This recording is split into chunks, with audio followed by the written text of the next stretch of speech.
Kerrang! It's the night before. My name's Nick Begich. Hello. With us we have Dr Nick Begich. Now, this guy is the owner of the website earthpulse.com.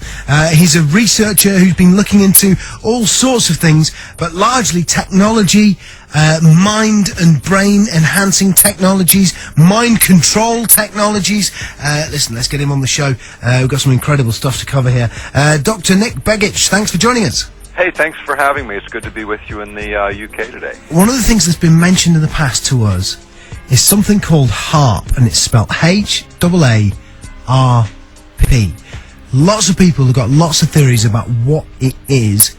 What's your take on it? You know, I was very well acquainted with the inventor, Dr. Bernard Eastland, up until his death late in December last year.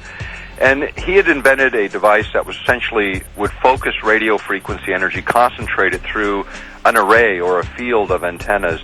By analogy, in a similar way to what a laser does with light, HAARP does with radio frequency energy. Focuses it, and then by manipulating that energy in various ways, it can couple with the environment with an area called the ionosphere, which exists about 30 kilometers, begins about 30, 40 kilometers above the Earth's surface, extends out several 100 kilometers from there, and be able to manipulate that area as well as the magnetic field lines that surround the Earth for specific weapons applications. Think about it as like a primer on a bullet. You know, it's the small amount of energy that's controlled in a very directed way that then couples with Earth's natural energy fields and is able to manipulate them for specific weapons uses.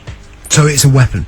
Yes, ultimately it leads to weapons development, and there are some capabilities of the system as it sits right now.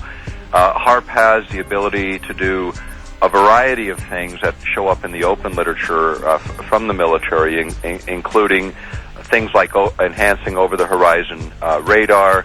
Then you have the ability of literally creating either a patch shield or a global shield with HAARP instruments, where you can then disrupt electronics on sophisticated craft. So an incoming, say, intercontinental ballistic missile could be literally knocked out of the sky utilizing this technology.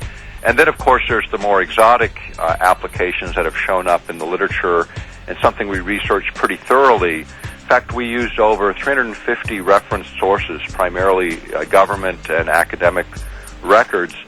And the things that show up are two areas: the weather modification technologies, which seems to be the most controversial to a certain extent, and then the ability of influencing the emotional state of human populations. And that, of course, is one area that gets quite controversial and has been subject of a lot of discussion over the years. Controlling human beings. And what we were able to demonstrate... Hang on a minute. Now, I'm an average person. I'm just going to go through some of the things you're telling me this thing can do. Firstly, it can knock missiles out of the sky. Secondly, it can change the weather. Controlling human beings.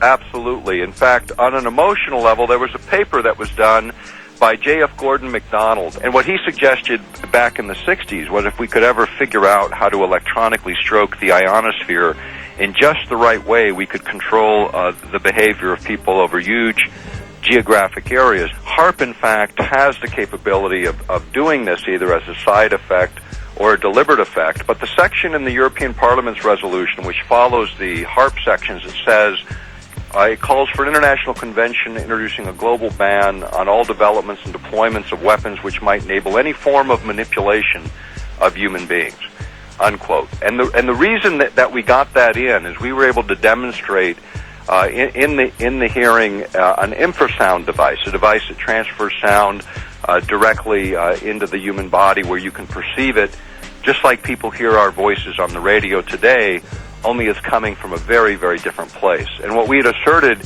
in that hearing is that this range of weapons, which were far beyond just HAARP, but this range of weapons were being developed by the U.S., and soon it would be possible to do this remotely. And it was 2005 that Woody Norris... To do what? To make people hear voices? Yeah, they can actually target an individual in a crowd, transfer a voice directly into their head that nobody around them will hear.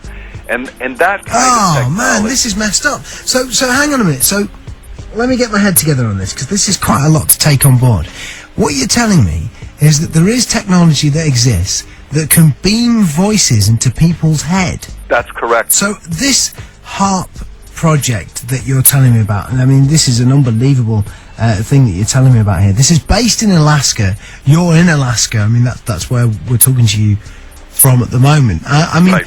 what you know, how often do you pop down there and stuff? You know, what's your involvement with it? Well, you know, we observe it from a distance. I mean, we're sort of not very welcome there these days. I don't really know what to make of that. Nick Begich, I want to thank you for joining us. Man, so much information to take on board there. It's unbelievable. As I understand it, though, the best website to go to is the one that you set up about this and other subjects. earthpulse.com. That's the website that you're behind. We can only ever scratch the surface on interviews, but you can carry on looking on the internet, obviously. earthpulse.com. Thanks for being with us, man. Good to talk to you. Hey, thanks for having me. Look forward